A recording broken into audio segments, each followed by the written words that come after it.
شام میں اس وقت مجاہدین اسلام کا قبضہ ہے اور ملک شام سے حافظ الاسد اور بشار الاسد کے خاندان کے اقتدار کا خاتمہ، یہ ان تمام باتوں کی نشاندہی ہے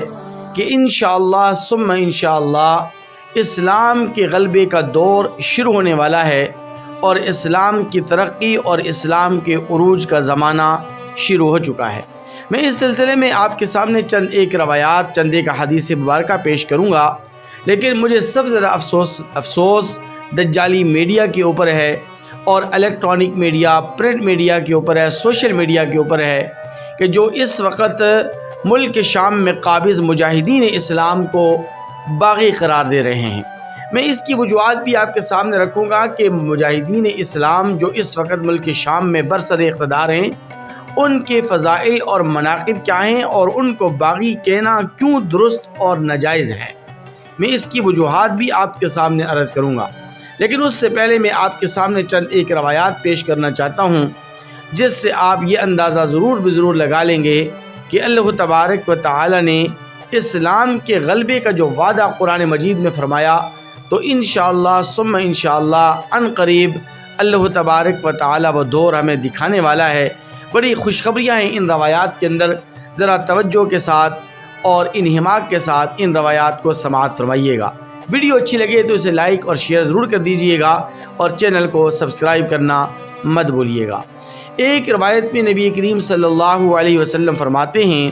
سَتُفْتَحُ عَلَيْكُمُ الشَّامُ فَإِذَا خُيِّرْتُمُ الْمَنَازِلَ فِيهَا فَعَلَيْكُمْ بِمَدِينَةٍ يُقَالُ لَهَا دِمِشْق، کہ اللہ تبارک و تعالی عن قریب تمہیں ملک شام میں فتح نصیب فرمائیں گے۔ اگر اللہ تبارک و تعالی تمہیں یہ موقع عطا فرما دیں تو تم ملک شام کے شہر دمشق کو لازم پکڑ لینا، یعنی ملک شام کے دمشق شہر کو اپنی پناہ گاہ بنا لینا۔ پھر نبی کریم صلی اللہ علیہ وسلم نے فرمایا کہ یہ وہ زمانہ ہوگا جو جنگوں کا زمانہ ہوگا، اور جنگوں کے اس زمانے میں مسلمانوں کی جو پناہ گاہ ہوگی تو وہ اس ملک شام کا جو شہر ہے جس کا نام ہے غوطہ نامی علاقہ، تو غوطہ نامی علاقے میں مسلمانوں کا مرکز ہوگا اور مسلمانوں کی یہ پناہ گاہ ہوگی۔ دوسری حدیث مبارکہ میں نبی کریم صلی اللہ علیہ وسلم فرماتے ہیں، لا تقوم الساعة حتى يتحول خيار اہل العراق الى الشام ويتحول شرار اہل الشام الى العراق، کہ اللہ تبارک و تعالی اس وقت تک قیامت کو قائم نہیں فرمائیں گے جب تک اللہ تبارک و تعالی اہل شام کے شریروں کو اہل عراق کی طرف اور اہل عراق کے بہترین لوگوں کو اہل شام کی طرف ملک شام کی طرف منتقل نہ فرما دیں۔ تو یہ جو اہل شام کے جو شریر ہیں، ان سے مراد یہ حافظ الاسد اور بشار الاسد کا خاندان اور ان کے حکمران ہیں۔ کیونکہ انہوں نے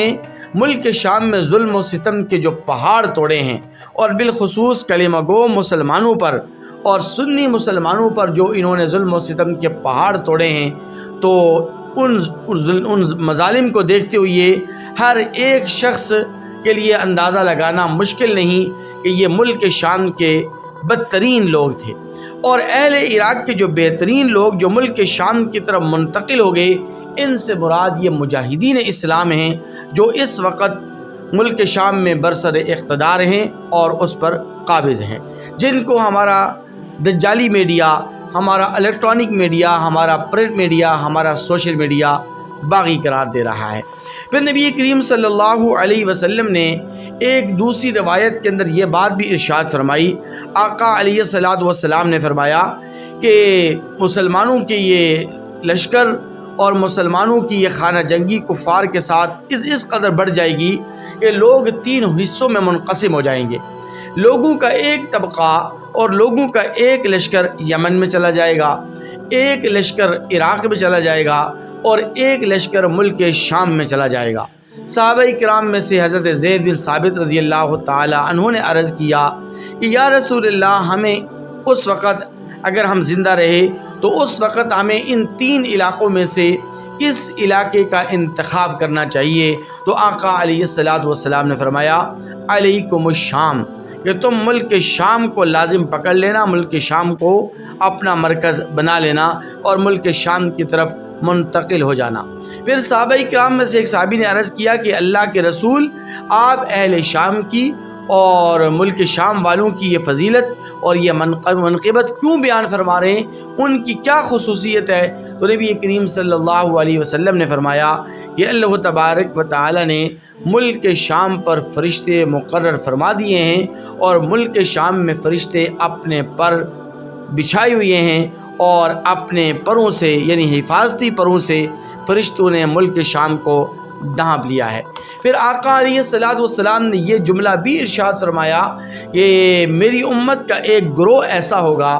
کہ وہ گروہ قیامت کی صبح تک حق پر ثابت قدم رہے گا، مخالفین کی مخالفت، دجالی میڈیا کا پروپیگنڈا اسے کسی قسم کا نقصان نہیں پہنچا سکے گا، اور وہ لشکر اور وہ گروہ اور وہ جماعت اور وہ حزب اللہ یہ مجاہدین اسلام ہیں جو ملک شام میں اس وقت برسر اقتدار ہیں اور اس وقت ملک شام پر وہ قابض ہیں۔ میں اس مغربی میڈیا سے کیا گلہ شکوہ کروں؟ میں اپنے ملک کے پاکستان کے اس دجالی میڈیا سے شکوہ کناں ہوں کہ جو اس وقت ملک شام میں قابض مجاہدین کو باغی قرار دے رہا ہے۔ دیکھیے، میری مسلمان صحافی برادری سے یہ اپیل ہے، یہ درخواست ہے کہ اللہ تبارک